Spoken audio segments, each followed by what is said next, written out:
ఒక కేంద్రం అండతోటి మేమేం చేస్తామండి. ఆంధ్రప్రదేశ్ లో బీజేపీ ఎలా ఉంటది అనేది అందరికి తెలుసు. బీజేపీని కూడా ఇవాళ కొన్ని స్థానాలు వచ్చి ఎమ్మెల్యేలుగా గెలిచారు అంటే అది జనసేన వల్ల. ఇవాళ మా సీట్లే మేము త్యాగం చేసాం, వాళ్ళకు కూడా మాకు రావాల్సిన సీట్లే మేము త్యాగం చేసాం. స్టిల్ అదే టైంలో మేము ఇండివిజువల్ గా పోటీ చేసినా కూడా 50 స్థానాలు పైచిలకు మేము గెలవచ్చు. కానీ ఏదన్నా కొంచెం బేసిక్ అటు ఇటు అయితే మళ్ళీ ప్రజలు తినడానికి కూడా లేని పరిస్థితులు చూసారండి.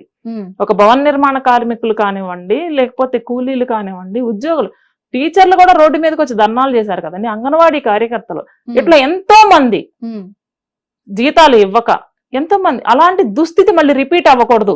ఓన్లీ ప్రజా సంక్షేమమే. పవన్ కళ్యాణ్ గారి సంక్షేమం చూసుకోలేదు, చంద్రబాబు గారి సంక్షేమం, మోదీ గారి సంక్షేమం చూసుకోవాలా. కేవలం ప్రజా సంక్షేమం దృష్టిలో పెట్టుకొని జగనాసురుణ్ణి మట్టు పెట్టాలి అనేటువంటి ఆశయంతో. ఎందుకంటే ఇక్కడ కూడా ప్రజాక్షేమమే.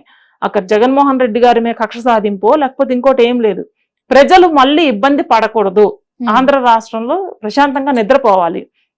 వైఎస్ఆర్సీపీ గవర్నమెంట్ లో ఎవరన్నా ప్రశాంతంగా ఉండగలిగారండి? ఏ మారుమూల నుండి ఏ గొడవ వస్తుందో తెలియదు, ఎటు నుండి ఏ బాడీ డోర్ డెలివరీ చేస్తారో తెలియదు, ఏ ఆడబిడ్డ మెడలోంచి బంగారం ఎత్తుకెళ్తారో తెలియదు, ఆడబిడ్డలను ఎత్తుకుపోయి అక్రమ రవాణా చేస్తారో తెలియదు.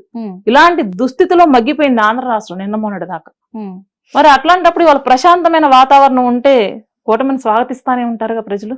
అదైతే నిజమే. కానీ కొన్ని వ్యాఖ్యలు కూడా వినిపిస్తూ ఉన్నాయి. ఏమని అంటే కొంతమంది సోషల్ మీడియాలో కామెంట్లు పెడుతూ ఉన్నారు. ఏమని పెడుతున్నారంటే, ఇప్పుడు ఏపీ ప్రభుత్వము కూటమి ప్రభుత్వం ఏర్పడిన తర్వాత వరుసగా ప్రమాదాలు జరుగుతున్నాయి. అంటే హిందూ ధర్మాన్ని, సనాతన ధర్మాన్ని అంతగా నమ్మే వ్యక్తి కదా పవన్ కళ్యాణ్ గారు. అన్ని హోమాలు, అన్ని పూజలు చేసినప్పటికీ కూడా మరి ఏడుకొండల వెంకన్న స్వామికి పవన్ కళ్యాణ్ గారి మీద గాని, కూటమి ప్రభుత్వం మీద గాని కన్నెర్ర చేశాడా ఏంటి? మరి వరుస ప్రమాదాలు జరుగుతున్నాయి, ఎక్కడ తప్పిదం జరిగింది అనే విధంగా కూడా మరి ఇప్పుడు కామెంట్లు వినబడుతున్నాయి. దీనికి ఏం చెప్తారు? ప్రకృతి వైపరీత్యాలకిను దైవాన్ని నమ్మడానికి సంబంధం లేదు కదండి. హిందూ దేశంలో పుట్టి సనాతన ధర్మాన్ని గౌరవించడం అనేది ప్రతి ఒక్కరికి కూడా అల్టిమేట్ గా. ఇదే కామెంట్ రోజా కూడా చేశారు. మరి ఏమనంటే, ఆ ఏడుకొండల వెంకన్న స్వామికే నచ్చలేదు ఈ కూటమి ప్రభుత్వము. వైఎస్ఆర్సీపీ ఉన్నప్పుడు, ప్రభుత్వం ఉన్నప్పుడు, జగనన్న ప్రభుత్వం ఉన్నప్పుడు ఆ ఏడుకొండల స్వామి తలంబ్రాలు అందుకున్నాడు ఆయన చేతుల మీదుగా, వీళ్ళని ఎలా స్వాగతిస్తాడు, అందుకే వరుస ప్రమాదాలు చూపిస్తూనే ఉన్నాడు అని చెప్పేసి కొన్ని కామెంట్లు కూడా అంతకంటే దారుణమైనవి చేశారు. కానీ ఏడుకొండల వెంకటేశ్వర స్వామి తోటి చంద్రబాబు గారు, పవన్ కళ్యాణ్ గారి కన్నా ఎక్కువ పరిచయం జగన్మోహన్ రెడ్డి గారికే ఉందండి. అది నేరుగా నేను మాట్లాడను. ఎందుకంటే చావు పుట్టుకలు అనేవి ఎవరు మనం సృష్టించే కాదు, అది భగవంతుని నిర్ణయం. అంతేగాని భగవంతుణ్ణి అడ్డం పెట్టుకుని రాజకీయాలు చేయాలనుకోవటం రోజా గారి అమాయకత్వం అంటా నేను. ఎందుకంటే మరి మేము కూడా అనొచ్చు కదా, ఏడుకొండల వెంకటేశ్వర స్వామి గారిని విమర్శించటం వల్ల ఆ రోజు ఆ సంఘటనలు జరిగినాయి అని చెప్పి మేము కూడా అనొచ్చు కదా. కానీ మాకు అలాంటి వ్యక్తిత్వం లేదు, అలా ఎదుటి వాళ్ళని కించపరిచి మాట్లాడేటువంటి స్వభావం మాకు లేదు. అందువలన మాత్రమే మేము సహనంగా ఉన్నాం. లేకపోతే ఆ అధికార మదంతో రోజా గారు మాట్లాడిన మాట్లాడికి జనసేన వీర మహిళలు పబ్లిక్ లో దొరుకుంటే ఖచ్చితంగా కొట్టేవారండి. అదే ఇప్పుడు ఆవిడ ఎన్నో మాటలు మాట్లాడారు. పవన్ కళ్యాణ్ గారి భార్యను కానివ్వండి, పవన్ కళ్యాణ్ గారిని కానివ్వండి, ఆమె ఫ్రేమ్ లో హైలైట్ అవ్వడం కోసం ఇష్టం వచ్చినట్టు మాట్లాడారు. ఇప్పుడు మాట్లాడమనండి వచ్చి. అయితే కొన్ని కామెంట్లు కూడా అప్పటి నుంచి కూడా చేస్తూ వస్తూ ఉన్నారు మరి రోజా గారు అయితే. ఎందుకంటే ఏమనంటే, సినిమా డైలాగులు కొట్టే వాళ్ళు ఇక్కడ రాజకీయంలో పనికిరారు అని చెప్పేసి కామెంట్లు చేస్తూ రావడం జరిగింది.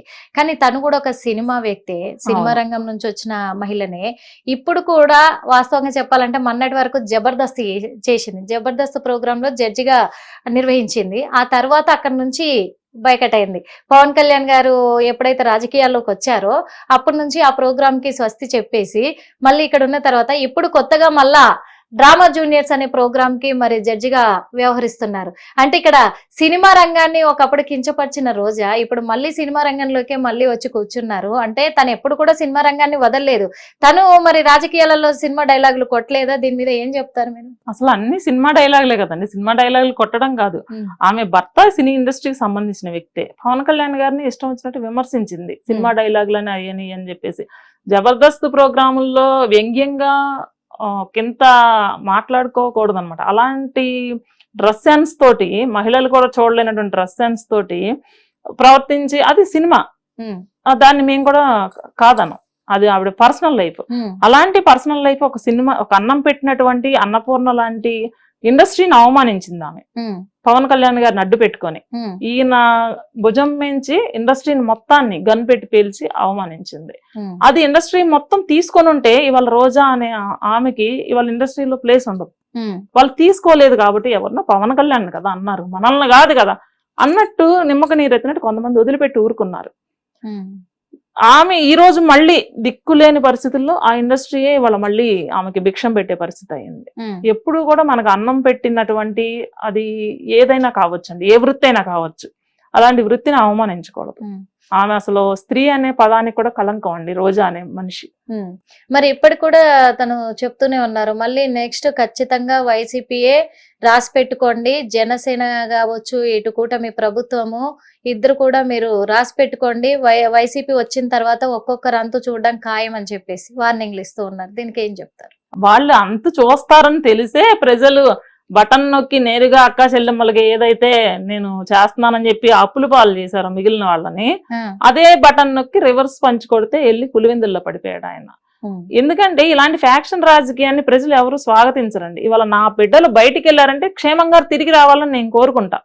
ఎటు వెళ్తే ఏ గొడవలు జరుగుతాయో, ఎవరు నరుక్కుంటారో, ఎవరు కొట్టుకొని చేస్తారో అని చెప్పి బిక్కుమంటూ బతికేటువంటి పరిస్థితిని మళ్ళీ అయితే ఆంధ్ర రాష్ట్ర ప్రజలు తెచ్చుకోరని నేను అనుకుంటున్నాను. ఆ జగన్మోహన్ రెడ్డి గారికి ఇప్పుడు కాదండి, ఒక 15-20 సంవత్సరాల తర్వాత కూడా వైఎస్ఆర్సీపీకి అలాంటి అవకాశం ఇవ్వరు. నేనైతే ఛాలెంజ్ చేస్తున్నానండి, ఈవెన్ ఒక సంవత్సరం లోపు స్థానిక సంస్థల ఎన్నికలు వస్తాయి, మీ దమ్మేంటో మీరు చెప్తున్నారు కదా. వైనాట్ 175 అన్న దగ్గర నుండి 11, నేనైతే సింగిల్ డిజిట్సే లెక్క పెట్టాను, సింగిల్ డిజిటే రావాలనుకున్నాను. కాకపోతే దేవుడు వాళ్ళకి కనికరించి 11 ఇచ్చాడు. స్థానిక సంస్థల ఎన్నికల్లో మీ బలాబలాలు ఏంటో నిరూపించుకుంటే అప్పుడు మీరు జబ్బలు జరుచుకుంటారో లేకపోతే తొడలు కొట్టుకుంటారో, దేనికైనా సిద్ధంగా మాట్లాడండి. అప్పటి వరకు అసలు వాళ్ళకి మాట్లాడే అర్హత కూడా లేదు. కనీసం ప్రతిపక్ష పాత్ర కూడా పోషించలేకపోతున్నారు వాళ్ళు. ప్రజల పక్షాన గళం వినిపించండి. సరే, కూటమి చేయలేకపోతుందని చెప్తున్నారు, ఏం చేయలేదు ఎందుకు చెప్పట్లేదండి? చెప్పాలి కదా. అసలు ఇంకొక విషయం కూడా ఏంటంటే, ఇది నిజమే చెప్పాలి, అంత బానే ఉంది. కాకపోతే ఇప్పుడు అందరికీ ఒక క్వశ్చన్ మెదులుతూ ఉంది మైండ్ లో, ఏమనంటే అది వైసీపీ నేతలకు కూడా అనుకోవచ్చు. మరి ఏంటి అసలు ఈ రెడ్ బుక్ అనేది ఏంటి? ఈ రెడ్ బుక్ లో అసలు ఏముంది? ఎందుకంటే మన పేరుని నాని గారు కూడా ఒక మాట అన్నారు, ఒక మీడియా ఛానల్ కి సంబంధించిన యాంకర్ ఉండేసి నెక్స్ట్ రెడ్ బుక్ లో మీ గురించే రాసిందంట, నెక్స్ట్ అరెస్ట్ మరి నానిని అని చెప్పేసి అని అంటే, రెడ్ బుక్ నేను చూడలేదమ్మా, మరి నువ్వు చూసావా, నాకు తెలియదు రెడ్ బుక్ గురించి అని చెప్పేసి మాట్లాడారు. అసలు ఈ రెడ్ బుక్ ఏంటి? అసలు ఆ రెడ్ బుక్ లో ఏముంది? అసలు రెడ్ బుక్ అనేది పూర్తిగా లోకేష్ గారికి సంబంధించింది. అది నేను కూటమిలో ఉంటే ప్రజా సంక్షేమం వైపే మాట్లాడతాను తప్ప ఆ రెడ్ బుక్లకి వాటికి సంబంధించి అయితే నేనేం మాట్లాడను. నా ఆలోచన ప్రకారం అయితే వీళ్ళు చేసినటువంటి దురాఘాతాలు జరుగుతున్నప్పుడు అవన్నీ కూడా ఆయన రాసి ఉండొచ్చు. దాని ప్రకారం వాళ్ళకి ఎవరెవరు అని చెప్పేసి మొత్తం లిస్ట్, అంటే వైసీపీలో ఉన్న ఎమ్మెల్యేలు, ఎమ్మెల్సీలు, ఎంపీలు, నాయకులు, ఎవరైతే ఎక్కువగా అవినీతి చేశారో వాళ్ళు రండి రేషన్ పందికొక్కులు అని చెప్పి సినిమాలో చూపిస్తారు చూసారా, అట్లా వాళ్ళ లెక్క వైడ్ గా వాళ్ళు శిక్షలు అమలు అవుతున్నాయి తప్ప అక్కడ కక్ష సాధింపు చర్యలు కానీ వేరే ఏం లేవండి. తప్పు చేసిన వాళ్ళు ఖచ్చితంగా అండి, తప్పు చేసిన వాళ్ళు శిక్ష అనుభవించాల్సిందే. అది వాళ్ళు కానివ్వండి, నేను కానివ్వండి, ఈవెన్ ఎవరైనా సరే. ఒక శిక్ష, బలమైన శిక్ష అమలవుతుంది అంటే అవతల వాడు తప్పు చేయటానికి భయపడాలి. ఆ రెడ్ బుక్ లో లిస్టు ప్రకారమే హిట్ టీవీ యాప్, ఇందులో short news, live news, entertainment shows, movies, digital magazines తో పాటు మీ జిల్లా వార్తలను కూడా ఫ్రీగా చూడొచ్చు. అంతేకాదు కేజీ నుంచి పీజీ వరకు విద్యార్థులకు స్కాలర్షిప్ కూడా అందిస్తున్నాం. ప్రతి వారం 10 మందికి లక్కీ డ్రా ద్వారా ఒక్కొక్కరికి 10,000 రూపాయలు అందిస్తున్నాం. ఇంకెందుకు ఆలస్యం, వెంటనే హిట్ టీవీ యాప్ ని డౌన్లోడ్ చేసుకుని ఫ్రీగా ఎంటర్టైన్మెంట్ పొందండి. Hit TV app, hit TV app, please download hit TV app. Hit TV app ని ఫ్రీగా డౌన్లోడ్ చేసుకుని ఎంజాయ్ చేయండి. మీకు నచ్చిన ఎంటర్టైన్మెంట్ కోసం హిట్ టీవీ యాప్ ని ఫ్రీగా డౌన్లోడ్ చేసుకుని ఎంజాయ్ చేయండి. హిట్ టీవీ యాప్ ని డౌన్లోడ్ చేసుకుని ఆస్వాదించండి, ఆశీర్వదించండి. ఇంతమంది సెలబ్రిటీలు హిట్ టీవీ యాప్ ని డౌన్లోడ్ చేసుకోండి అని చెప్తున్నారంటే ఎంత మంచి యాప్ ఆలోచించండి. అమెరికా అమెరికా అమెరికా అమెరికాలో చదవాలనుకునే వాళ్ళకి విశ్వసనీయమైన పేరు మన శౌర్య consultancy. UK Law 1 Year Masters. UK Law 1 Year Masters. 2 years work permit up to 5 years visa. Contact Saurya Consultancy. Contact 89851 89851.